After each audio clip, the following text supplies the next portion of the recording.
Hi everyone, in front of me I've got Xiaomi 12T and let me share with you how to manage Google account in this device.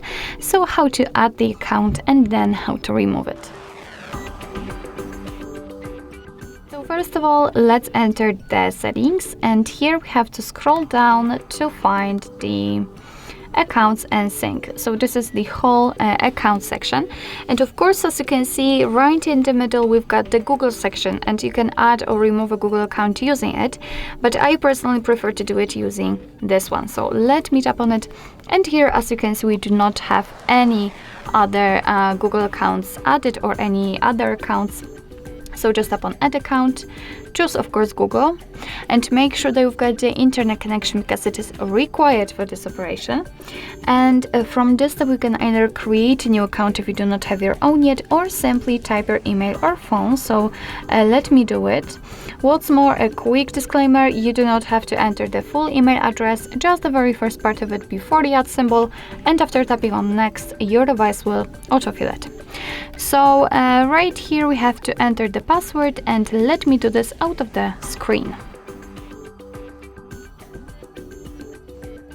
Alright, I've just entered the password and tapped on next.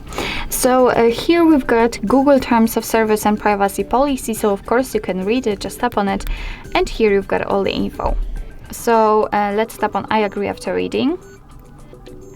Here we've got the shortcut of backup and storage info, so just tap on accept, and now we can go back, and as you can see, we just successfully added our Google account to this device. Of course, you can remove this account whenever you want to.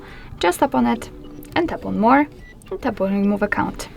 Then tap on remove account again, and as you can see, it will be immediately deleted, but be aware that if you've got any kind of screen lock on set, then your device will ask you to enter it in order to confirm the whole step.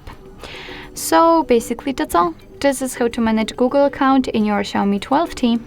Thank you so much for watching. I hope that this video was helpful, and if it was, please hit the subscribe button and leave the thumbs up.